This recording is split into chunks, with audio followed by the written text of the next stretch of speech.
हो गया ना, देख लो, ये लो देख लीजिए। क्या था, आज देखेंगे कि ग्रेविटेशन क्या है, इससे रिलेटेड क्वेश्चन सब देखते हैं। जैसे यहाँ पे कोई बॉडी बना हुआ है, उधर एगो है, M1 है, M2 है, ठीक है। और ये इस दूसरे को F1 F2 फोर्स से इधर खींच रहा है, ये इसको इधर खींच रहा है। एक्सेलरेशन इधर लगा रहे हैं A12, जिससे बॉडी इधर जाएगा। एक्सेलरेशन इधर से इधर लगाएंगे तो बॉडी उधर से उधर आएगा। V1 वेलोसिटी से उधर जा रहा है, उधर से V1 V2 वेलोसिटी। तो टोटल फोर्स सिस्टम पे कितना होगा? जीरो। अगर टोटल फोर्स किसी सिस्टम पे क्या हो जाएगा? जीरो हो जाएगा ना। सिस्टम पे जो टोटल फोर्स होगा वो क्या होगा? जीरो हो जाएगा। तो टोटल फोर्स जीरो का मतलब क्या होता है कि एक्सेलरेशन सेंटर ऑफ मास का जीरो होता है, ये याद करके रखना है। टोटल फोर्स जीरो मतलब एक्सेलरेशन सेंटर ऑफ मास का क्या होता है? जीरो। और एक्सेलरेशन जीरो का मतलब होता है या तो वेलोसिटी कांस्टेंट होगा या तो वेलोसिटी जीरो होगा। तो वेलोसिटी तो जीरो नहीं हो सकता, वेलोसिटी क्या होना पड़ेगा? कांस्टेंट। क्योंकि कांस्टेंट टर्म का जब हम डिफरेंशिएट निकालते हैं तो क्या होता है? जीरो। क्योंकि एक्सेलरेशन बराबर डीवी बाई डी होता है, ए बराबर डीवी बाई डी। तो वेलोसिटी कांस्टेंट होगा तभी एक्सेलरेशन जीरो हो सकता है। तो वेलोसिटी सब कांस्टेंट होना पड़ेगा, यानी V1 और V2 दोनों वेलोसिटी के कांस्टेंट होना पड़ेगा, और velocity of centre of mass भी हमें कांस्टेंट होना पड़ेगा। ये दोनों सही स्टेटमेंट है, और ये दोनों क्या हो जाएगा? गलत हो जाएगा। V1 और V2 कभी भी जीरो के बराबर नहीं हो सकता, इसलिए लिखा गया V1 और V2 दोनों बराबर नहीं है, V2 भी जीरो के बराबर नहीं है।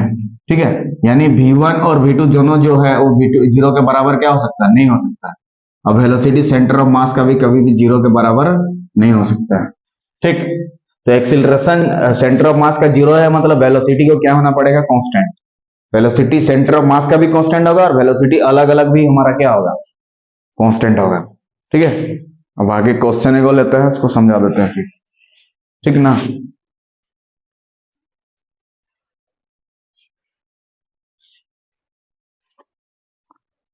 तो बोलो क्वेश्चन तो क्या समझ में आ गया? बोला जाए, यहाँ पे एक 10 केजी का ऑब्जेक्ट है, ठीक है, रेस्ट पे है, ठीक है। और इधर कितना वेलोसिटी से जा रहा है? देख लो, 2 मीटर पर सेकंड। वेलोसिटी ना होता है जी, मीटर पर सेकंड। हाँ, 2 मीटर, 2 की जगह 3 4 कुछ भी दे सकता है। यहाँ पे एक 2 केजी का ऑब्जेक्ट है जो कि रेस्ट पे है। कहाँ पे? इन्फिनिटी पे। कहाँ पे है? तो उधर एगो है, इधर एगो है ना। तो इधर का वेलोसिटी दिया, तो उधर का वेलोसिटी निकालो, वही पूछ रहा था क्या। एट एनी टाइम पे वेलोसिटी कितना होगा? इधर वाला कुछ ना कुछ तो वेलोसिटी से इधर आएगा ना। ठीक है, तो वो कितना वेलोसिटी से उधर आएगा कि दोनों एक दूसरे को अट्रैक्ट करे। ठीक है, तो यहाँ शुरू में वेलोसिटी जब नहीं चल रहा था तो कितना था? रेस्ट पे था, तो वेलोसिटी क्या था? जीरो था। हाँ, यहाँ पे भी वेलोसिटी जीरो था ना जी, जब नहीं चल रहा था बॉडी, तो रेस्ट पे था जब, तो वेलोसिटी जीरो था ना। जब चलेगा ही नहीं तो वेलोसिटी कहां से होगा? हाँ, अगर velocity of centre of mass शुरू में जीरो है तो एट एनी टाइम पे वेलोसिटी सेंटर ऑफ मास कितना होगा? जीरो होगा।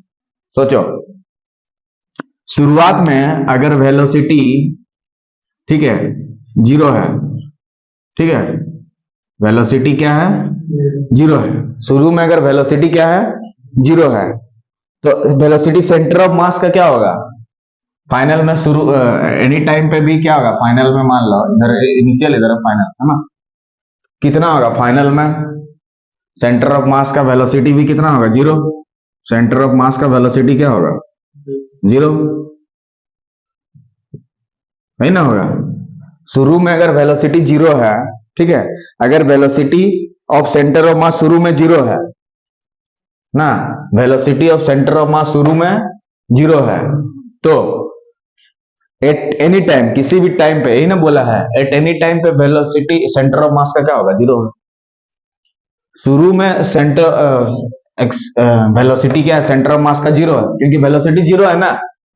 शुरू में वेलोसिटी जीरो है, तो सेंटर ऑफ मास का वेलोसिटी क्या होगा? जीरो। तो शुरू में जीरो होगा तो वेलोसिटी सेंटर ऑफ मास का किसी भी टाइम पे जीरो ही होगा। तो वेलोसिटी सेंटर ऑफ मास का किसी भी टाइम पे क्या हो जाएगा? जीरो हो जाएगा। तो सेंटर ऑफ मास किसी टाइम पे क्या हो जाएगा? जीरो, एट एनी टाइम पे। एट एनी टाइम पे वेलोसिटी सेंटर ऑफ मास का जीरो हो जाएगा। तो वेलोसिटी कैसे निकालते हैं? सेंटर ऑफ मास का A1 M1 plus A2 M2 divided by, हाँ ऐसे ना निकालते हैं। अरे हाँ, हाँ M1 वेलोसिटी निकाल रहे हैं तो इसे M1 V1 लेना होगा। अगर एक्सीलरेशन सेंटर ऑफ मास का निकालते हैं तो A1 M1 लिखते हैं। समझ में गया? वेलोसिटी निकाल रहे हैं ना, तो M1 क्या हो जाएगा?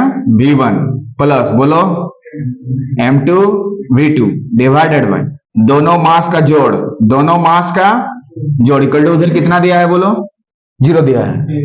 देखो यहाँ पे वेलोसिटी अगर 0 है शुरू में सेंटर ऑफ मास का, ठीक है, तो किसी भी टाइम में सेंटर ऑफ मास का वेलोसिटी क्या होगा, 0। वो चीज वहां पे लिखा हुआ है देखो हिंदी में, अगर velocity of centre of mass शुरू में 0 हो तो किसी भी टाइम पे वेलोसिटी सेंटर ऑफ मास का क्या हो जाएगा, 0 हो जाएगा। क्योंकि शुरू में वेलोसिटी सेंटर ऑफ मास का 0 है तो किसी भी टाइम पे भी वेलोसिटी सेंटर ऑफ मास का क्या होगा, 0 ही रहेगा। ठीक है, तो वैल्यू बैठा देते हैं हम लोग। m1 का मतलब पहला बॉडी का मास कितना केजी है देख लो, 10 केजी।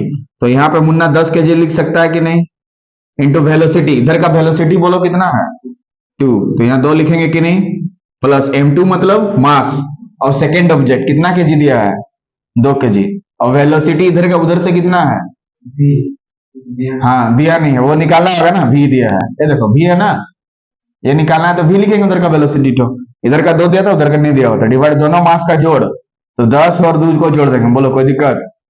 तो राइट साइड में तो हमारे पास कितना होंगे, 0 है। वेलोसिटी सेंटर ऑफ मास का एनी टाइम पे 0 क्यों हुआ, क्योंकि शुरू में वेलोसिटी सेंटर ऑफ मास का 0 है, इसीलिए किसी भी टाइम पे वेलोसिटी सेंटर ऑफ मास का क्या होगा, 0 होगा। ये चीज थोड़ा दिमाग में रख लेना है। बोलो कि velocity centre of mass any time पे 0 क्यों हुआ, क्योंकि शुरू में वेलोसिटी सेंटर ऑफ मास का 0 था, इसीलिए किसी भी टाइम पे, एट एनी टाइम, किसी भी टाइम पे वेलोसिटी सेंटर ऑफ मास का क्या होगा, 0 होगा। इसको सॉल्व कर लेंगे हम लोग। तो 10 और 2 को मुन्ना जोड़ेगा तो कितना लिखेगा, 12, और 12 का मुलाकात 0 के साथ करवा देगा, तो क्या 0 कर देगा कि 12 ही रहेगा, 0, क्योंकि 12 गुना 0 करेंगे तो क्या होगा, 0। तो लेफ्ट साइड में आपके पास क्या बताया बोलिए, 10 और 2 को मल्टीप्लाई करिए, कितना होगा, 20 होगा। Very good, 20 plus 2 into V, गुना करने से कितना होता है, 2v, और राइट साइड में क्या आ गया, 0। ये वाला कहाँ खत्म हो गया ना, ये वाला कहाँ हो गया, इसके साथ मल्टीप्लाई हो गया, खत्म। 10 प्लस 2 कितना हो गया, 12, अब 12 प्लस सॉरी 12 गुना 0 कितना हो गया, 0। तब यहां से ये प्लस है, उधर जाके क्या होगा रे, माइनस, तो प्लस उधर जाके क्या हो जाएगा, -20।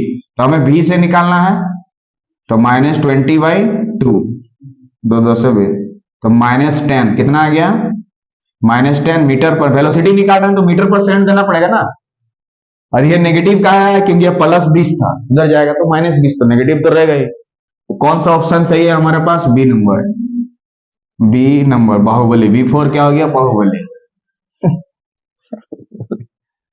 V4 बी नंबर ऑप्शन होता है, बाहुबली नहीं हो गया,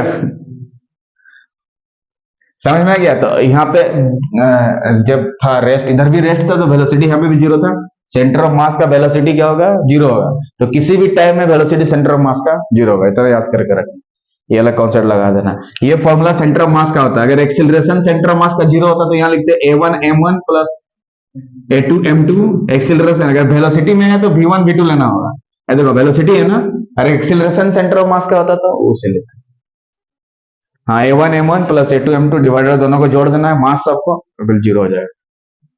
ठीक है, इस तरह से सेम टू सेम क्वेश्चन को देना, तुम लोग बनाओ। ठीक है, यहाँ 10 केजी की जगह थोड़ा सा चेंज कर दे रहे हैं, कितना केजी ले रहे हैं, 12 केजी, कितना केजी, 12 केजी, और 2 के जगह स्पीड को थोड़ा सा बढ़ा दे रहे हैं, कितना केजी, 3 केजी, और 2 केजी की जगह मुन्ना लिखेगा 4 केजी, कितना केजी लिखेगा, 4 केजी, और ऑप्शन को हम लोग बाद में चेंज करवा देंगे, ऑप्शन को हम लोग बाद में चेंज करवा देंगे। सॉल्व कर लीजिए फट से।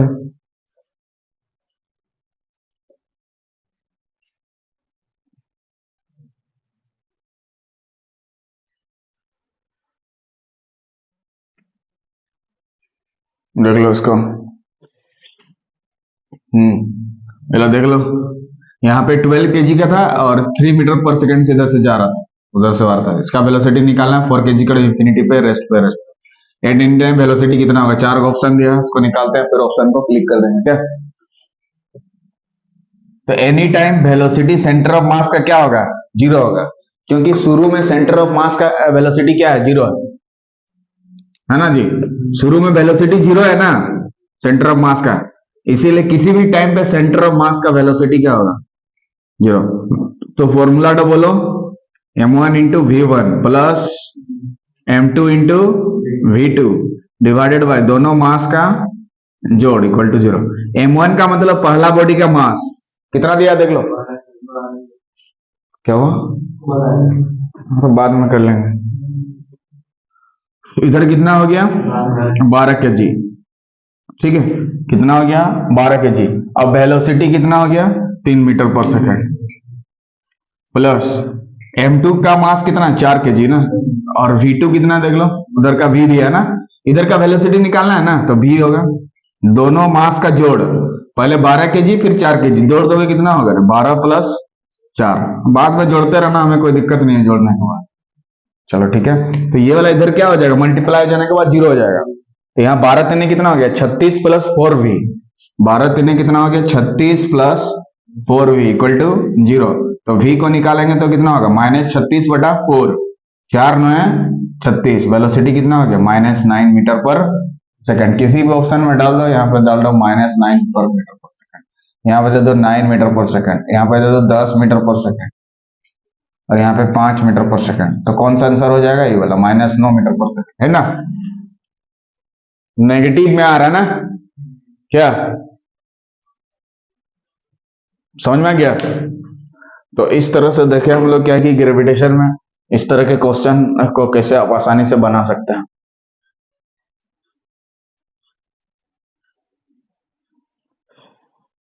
मैथ में देखो कितना देर हुआ था, उसको तो आगे बढ़ा सकते हैं।